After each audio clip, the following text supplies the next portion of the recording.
여러분 안녕하십니까. 기사친구의 대우쌤입니다. 자, 이번 시간 엑셀 4단계 시간 있죠. 엑셀 네 번째 강의가 되겠고요.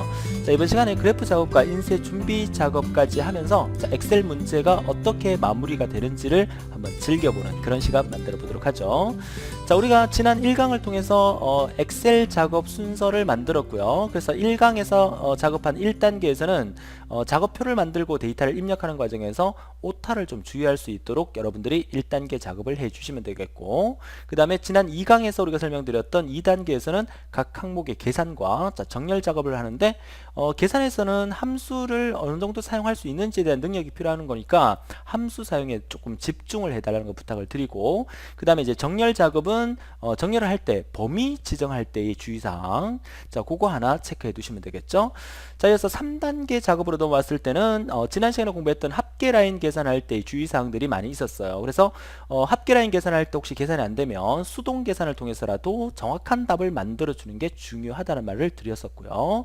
자, 그리고 이제 서식 작업을 통해서 예쁘게 꾸며주는데, 서식 작업을 해서 예쁘게 꾸며줄 때 한번 체크하셔야 될 것은 항상 인쇄를 해야 되기 때문에 인쇄를 상상하라는 얘기죠. 그렇죠? 인쇄를 상상했을 때 예쁘게 나올 건지 안 나올 건지를 미리 한번 상상하시고 만들어 주는 게 중요하다는 얘기를 해드리고 싶고요. 자, 엑셀 작업 이번 시간 마지막 4단계를 통해서 그래프 작업을 하는데, 그래프 작업에 있어서 가장 중요한 것은 문제 조건에 의미하고 있는 범위 설정을 아주 주의 깊게 해 주셔야 되고, 그 범위 설정만 잘 하신다면 그래프 작업은 좀 쉽게 진행될 수 있는 그런 부분이라고 볼 수가 있겠습니다. 자, 그래프 작업이 끝나면 이제 모든 작업이 끝났기 때문에 마지막 최종 인쇄할 때 어떻게 인쇄할 수 있는지 여백이라든지 인쇄 설정을 상태를 체크해 보는 시간으로 이번 시간으로 마무리해 드리도록 하겠습니다.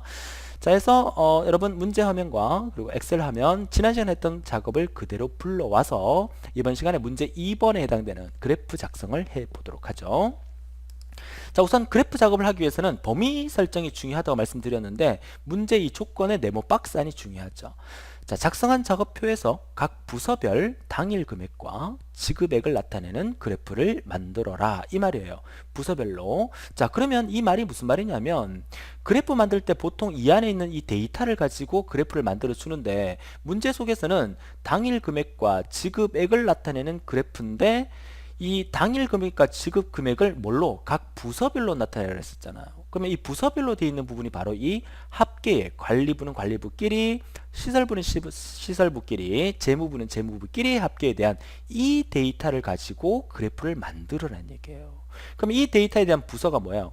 첫 번째 라인이 관리부, 두 번째가 시설부, 세 번째가 재무부인데, 결국 우리가 여기서 만들어야 될 것은 당일 금액과 지급 금액에 대한 얘기만 하면 되는 거거든요. 그래서 당일 금액에 해당되는 이 데이터와 그 다음에 지급액에 해당되는 이 데이터를 각 부서별로 그래프를 만들어라. 결국 제가 파랗게 표시한 이 부분에 대한 범위를 지정하고 그래프 만들기로 들어가시면 되겠어요.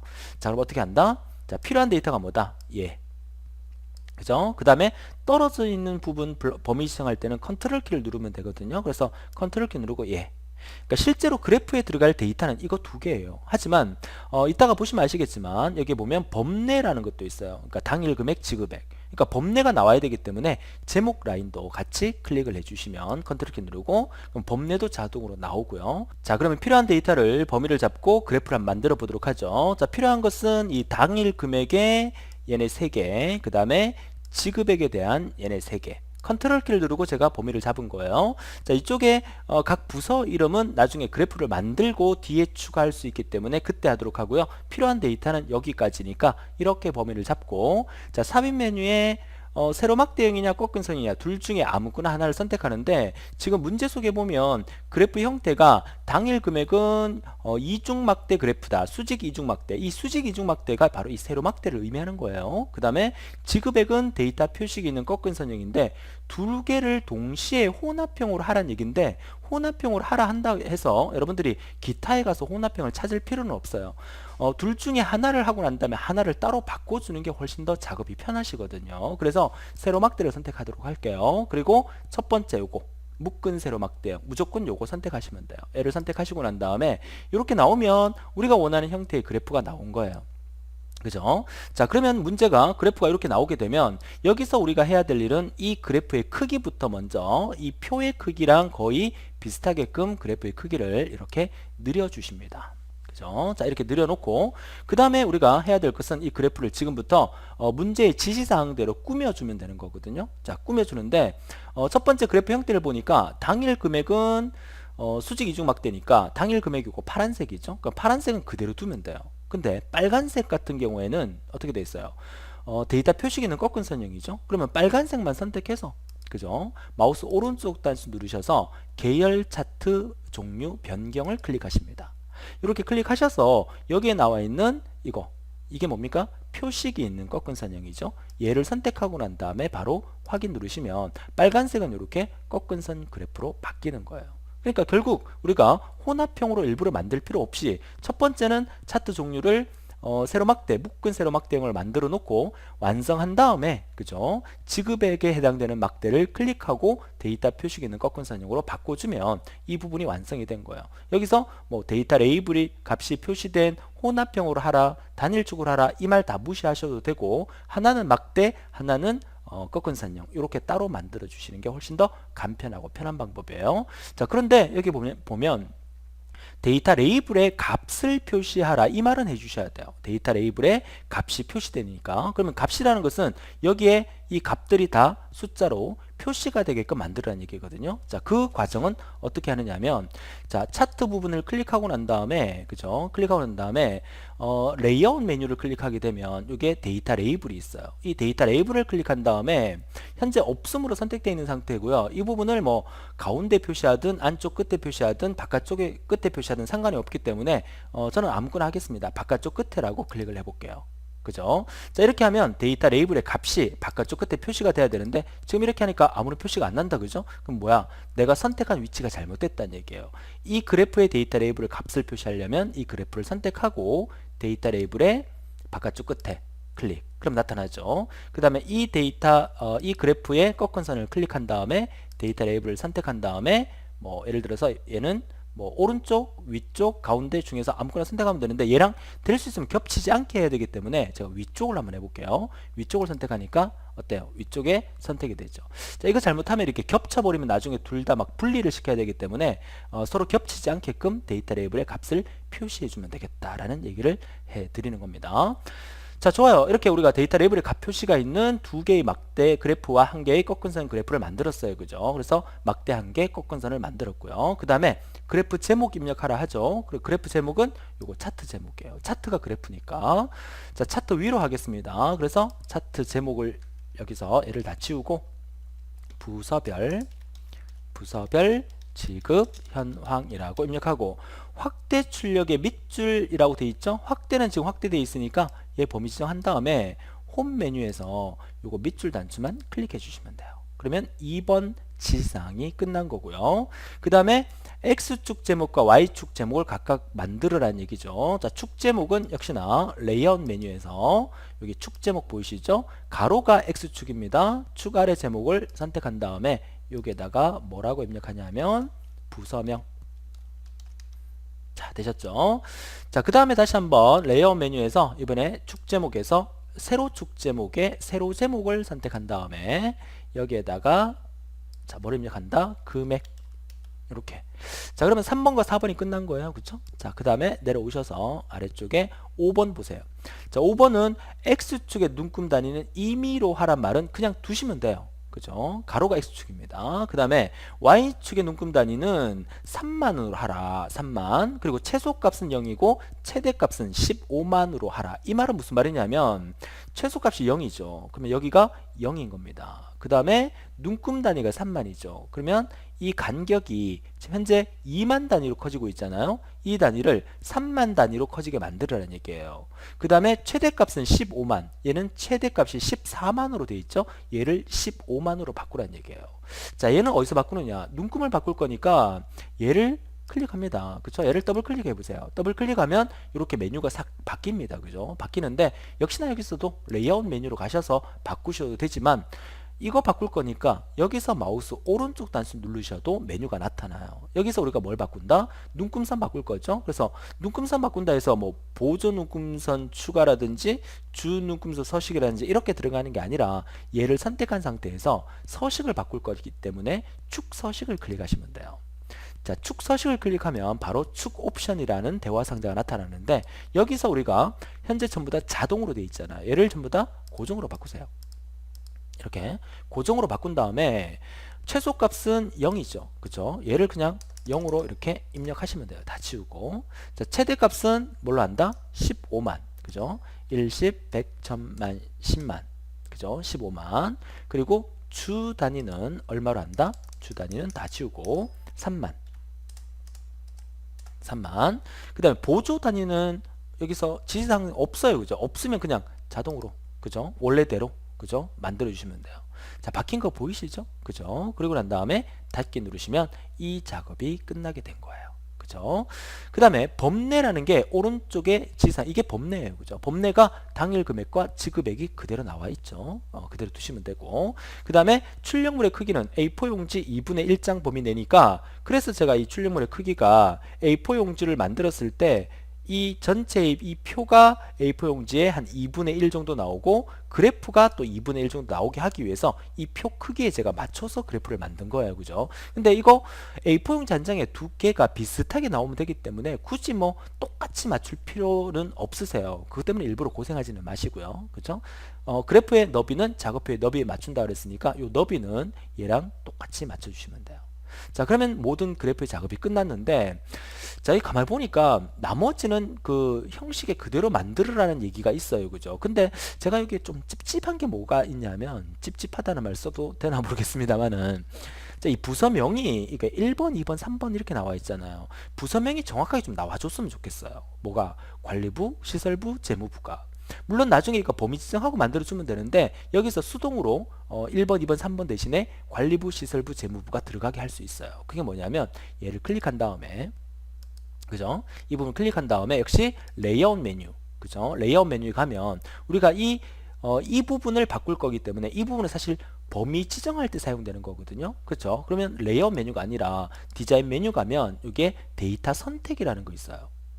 요거 기억하십니다. 디자인 메뉴에 데이터 선택을 클릭하게 되면, 자, 이 부분에 보면 여기에 1번, 2번, 3번이라고 되어 있잖아요. 그쵸? 이 부분을 편집 단수 누르셔서 1번 부분을 우리가 뭘로 한다? 그쵸? 1번 부분이 관리부죠. 그러니까 관리부. 그리고 확인. 자, 바뀐 거 보이시죠? 그 다음에 다시 한번 관리부 다음에 편집 단추 누르셔서, 그럼 편집 단추 누르시면 관리부가 하나 만들어졌잖아요. 그러면 관리부 다음에 나올 건 뭐예요? 그러니까 원래는 이게 콤마 찍고 찍으면 된다는 설명이 나오죠. 그러니까 관리부만 쓸 게 아니라 어떻게? 관리부, 콤마, 그 다음에 시설부, 콤마, 재무부 이렇게 쓰면 된다는 거죠. 그리고 확인을 누르면 어때요? 순서대로 나오죠. 그러니까 여기 편집 단추를 이용해서 내가 원하는 데이터 1번, 2번, 3번을 콤마로 구분하면서 3개의 부서를 넣어주면 되겠다라는 얘기를 해드리고요. 혹시나 이 법내가 당일 지급과 지급액의 글자가, 그러니까 문제에서 지시하는 글자가 다르다. 그러면 얘도 여기서 편집 단추 눌러서 바꿔주시면 돼요. 그죠? 자, 확인 단추 눌러서 빠져나옵니다. 자, 이렇게 하면 그래프가 아주 깔끔하게 작업이 완료가 된 거예요. 그러니까 그래프 작업하는 거 그렇게 어렵지 않습니다. 그러니까 하는 과정들이, 아, 이 메뉴 무슨 메뉴 들어가야 되지? 뭐 레이아웃 메뉴 가야 되나? 디자인 메뉴 가야 되나? 레이아웃 메뉴에서 뭐가 있지? 여러분들이 엑셀 작업을 많이 안 해보셨기 때문에 이 안에 있는 메뉴에 대해서 너무 메뉴들이 많으니까 혼란스러워요. 근데 역시나 실전 모의고사를 몇 문제 풀다 보면 우리가 사무자동화 실기시험에서 주로 사용할 메뉴는 몇 개가 안 돼요. 그 몇 개의 메뉴만 여러분들이 확실히 기억하신다면 충분히 그래프 만드는 거는 쉽게 만들 수 있다라고 말씀을 드립니다. 자, 좋아요. 우리가 지금 어디까지 했느냐 하면, 자, 이 화면을 잠깐 볼게요. 자, 우리가 했는 게 이번 4단계 4강에서 그래프 작업까지 완료를 한 거예요. 사실 여기서부터 시작해서 여기까지 하면 모든 엑셀 작업이 이제 다 끝난 거거든요. 근데 우리는 뭐예요? 최종적으로 인쇄물로 채점을 하기 때문에 그래프 작업이 끝나고 다음 작업 넘어가기 전까지 반드시 인쇄 설정까지 해두고 저장으로 엑셀을 마무리해 주시면 돼요. 그러면 인쇄 작업은 어떻게 하는지 같이 한번 보도록 하죠. 자, 우리가 이거 다 만들고 난 다음에 이거 저장하죠. 저장해서 감독위원회 PC로 들고 가서 인쇄해야 되거든요. 그냥 이 상태에서 저장해서 들고 가면 감독위원회 PC에서 당황하게 됩니다. 그러니까 감독위원회 PC에 가서 완벽하게 인쇄할 수 있는 상태를 만들어 놓고 가는 게 좋겠죠. 자, 그 과정이 뭐냐? 우리가 인쇄할 부분은 여기서부터 범위를 잡으세요. 맨 끝에서부터 클릭하셔서 자, 역순으로 이렇게 블럭 지정합니다. 자, 제가 이렇게 블럭 지정한 이유는 이 블럭 지정된 부분만 인쇄에 나오게 하기 위해서예요. 이거는 인쇄에서 안 나옵니다. 나오면 안 돼요. 아시겠죠? 그래서 이렇게 범위 지정을 하고, 자, 오피스 단추 누르셔서 인쇄로 가서, 그죠? 절대 여기서 빠른 인쇄 누르면 바로 프린트에 나와버립니다. 그죠? 요 인쇄 단추를 클릭합니다. 자, 주의사항, 인쇄 설정할 때 절대 빠른 인쇄 누르면 안 된다. 빠른 인쇄 누르면 안 된다. 이거 100번 반복하세요. 감독위원회 PC 가서 또 빠른 인쇄 눌러버리면 큰일 납니다. 절대 빠른 인쇄 누르지 않는다. 빠른 인쇄 누르지 않는다. 자, 외우셨어요? 그죠? 그리고 인쇄 미리 보기도 여기서 하지 않습니다. 그죠? 자, 이렇게 블럭 지정한 상태에서 이거 인쇄 누른다고 바로 인쇄되는 거 아니니까 인쇄 버튼을 클릭한다는 거 요거 반드시 기억합니다. 블럭 지정을 엑셀의 모든 작업이 끝나고 난 다음에 블럭 지정한 다음에 오피스 단추 누르셔서, 그죠? 인쇄로 누르셔서 반드시 인쇄 버튼을 클릭합니다. 빠른 인쇄 절대 안 됩니다. 그죠? 인쇄 버튼. 제가 이렇게 강조하는 이유가 인쇄 실수해서 불합격하면 엄청나게 억울합니다. 그죠? 그래서 반드시 오피스 단추 누르셔서 인쇄로 가셔서 인쇄 버튼을 클릭합니다. 그러면 인쇄 대화상자 이렇게 나타나요. 그죠? 이 상태에서 우리가 뭘 할 거냐면 반드시 요거 선택 영역. 우리가 지금 블럭 지정했잖아요. 선택했단 말이에요. 이 선택 영역만 우리가 인쇄하겠다는 얘기예요. 그래서 선택 영역을 체크한 다음에 그 다음에 바로 확인 누르면 이 선택 영역이 프린터가 돼버려요. 그쵸? 반드시 미리 보기, 이 선택 영역을 미리 보기를 한번 해보는 거예요. 그쵸? 이렇게 하는 거 어때요? 자, 그래프 이렇게 나오죠. 근데 시험장에 가면 감독위원이 또 여러가지 지시사항이 있거든요. 그래서 지금부터 제가 하라는 대로 하세요. 이렇게 나오면 반드시 페이지 설정 누르셔서 자동 맞춤 클릭 됩니까? 여백 탭으로 넘어가서 위쪽 여백 6cm 됩니까? 그 다음에 가로 세로 둘 다 체크. 여기까지 끝. 여기까지만 반드시 하십니다. 시험장에서 위쪽 여백을 6cm로 하라, 또는 뭐 시험장에 따라서 5cm로 하라, 어떤 시험장에서는 7cm로 하라, 감독위원회에 따라서 다른데 6cm 하셔도 상관없으세요. 그쵸? 대신에 2나 3으로 작은 값으로 그대로 두면 안 되고 감독위원이 지시하는 대로 위쪽 여백을 여기서 설정하시면 돼요. 그죠? 자, 그래서 가로 체크, 세로 체크 이거 해주시고요. 자, 시험장에서 반드시 제가 하라는 대로 페이지 설정 오셔서 자동 맞춤 체크, 여백 탭에 가서 위쪽 여백 6cm, 가로 세로 둘 다 체크, 그리고 확인. 어때요? 자, 위쪽 여백 6cm가 이만큼이 얼마? 6cm가량 띄워진 겁니다. 자, 왼쪽 여백 우리가 지정하지 않았기 때문에 가로 세로 맞춤했기 때문에 정 가운데 이렇게 표시가 된 거예요. 그 다음에 그래프, 표와 그래프가 이렇게 예쁘게 나온 형태, 이렇게 만들어 주시는 거예요. 자, 눌러서 확대해 보고 데이터 제대로 나와 있는지 확인, 그 다음에 그래프 제대로 나와 있는지 확인, 그죠? 확인하고 다시 눌러서 축소, 여백 표시 한 번씩 눌러보세요. 눌러보고 여백이 깔끔하게 되어 있는지, 그죠? 이 상태에서, 그죠? 이 상태에서 감독위원회 PC에 가서는 바로 인쇄하면 됩니다. 지금 우리가 저장을 해야 되거든요. 그래서 이 상태에서 미리 보기 닫기 한 다음에 저장 단추 한번 누르세요. 그러면 인쇄 설정이 된 거거든요. 그럼 이 상태에서 엑셀 닫고 액세스 작업 시작하시면 돼요. 그리고 파워포인트 작업 시작하시면 돼요. 그리고 다 하고 난 다음에 이 파일을 USB에 저장해서 감독위원회 PC에 들고 가서 이 파일을 불러오죠. 불러오고 난 다음에는 이거 건드리지 마시고 그대로 오피스 단추 누르셔서 인쇄로 가셔서 빠른 인쇄 절대 안됨. 뭡니까? 인쇄 버튼 누르셔서 어떻게? 선택 영역을 클릭한 다음에 미리 보기를 한 번 더 보세요. 감독위원회 PC에서. 그러면 아까 내가 작업한 형태로 나와 있는지를 최종 확인한 다음에 괜찮으면 인쇄 버튼 누르셔서 바로 인쇄하시면 돼요. 그죠? 자, 지금은 프린트기가 제가 강의하고 있는 이 상태에서 프린트기에 연결되어 있지 않기 때문에 PDF 저장 이렇게 뜨는데, 그죠? 실제 시험장에서는 바로 인쇄가 된다는 거죠. 여러분 집에 프린트기가 연결되어 있으면 아마 여러분도 바로 인쇄가 되실 겁니다. 자, 정리가 되시겠죠? 자, 취소하겠습니다. 자, 이렇게 해서 우리는 지난 1강부터 4강까지를 통해서 엑셀 작업을 모두 완료를 하게 됐습니다. 자, 정리 좀 하겠습니다. 그래서 엑셀 작업 순서는 지난 1강에서 만들어온 1단계에서 작업표와 데이터 입력했고요. 자, 2단계에서 각 항목 계산 철저히 하시고 정렬 작업하시고 3단계 넘어오셔서 합계 라인 계산하고 서식 작업하시고요. 그 다음에 4단계 넘어오셔서 그래프 작업과 인쇄 설정하고 마무리 하시면 되겠어요. 그죠? 자, 이렇게 해서 우리가 지난 1강부터 4강까지를 통해서 우리가 엑셀 작업 4단계까지 완성을 했습니다. 자, 이 단계 순서만 여러분이 기억을 하시고 난 다음에 그 다음부터 이제 여러분들이 엑셀 실전 모의고사 1회부터 유형별 분석 모의고사를 통해서 제가 이 4단계 순서에 의거하여 진행하겠지만, 자, 유형별 모의고사에 따라서 진행 순서가 조금씩 바뀔 수는 있습니다만은 그래도 기본적으로 여러분들이 숙지하신 이 4단계의 순서대로 이 모의고사를 풀어 가신다면 여러분들이 충분히 그죠? 고득점으로 합격하실 수 있다라고 말씀을 드리겠습니다. 자, 어떻습니까? 엑셀에 대한 좀 자신감이 생기십니까? 그죠? 자, 그러면 이제 액세스 실전, 그 액세스 단계별도 액세스도 1단계부터 4단계까지 제가 강의를 해드리고 있으니까 액세스 단계별 강의 먼저 듣고 그 다음에 액세스 강의 듣고 그 다음에 파워포인트 단계별 1단계부터 3단계입니까? 4단계까지 강의를 듣고 그리고 이제 실전 모의고사 들어오셔도 되고, 지금 엑셀 마스터 하셨으니까 엑셀 실전 모의고사 바로 들으셔도 순서는 상관없겠습니다. 그래서 유형별 모의고사 5회분을 완벽하게 습득한 다음에 이제 기출문제 풀이로 마무리하시게 되면 여러분이 반드시 고득점 100점 합격을 하실 수 있다는 거 말씀을 드리고요. 오늘도 너무 고생 많으셨고요. 우리 다른 강의에서 뵙도록 하고요. 오늘도 즐거운 하루 되십시오. 지금까지 대우쌤이었습니다.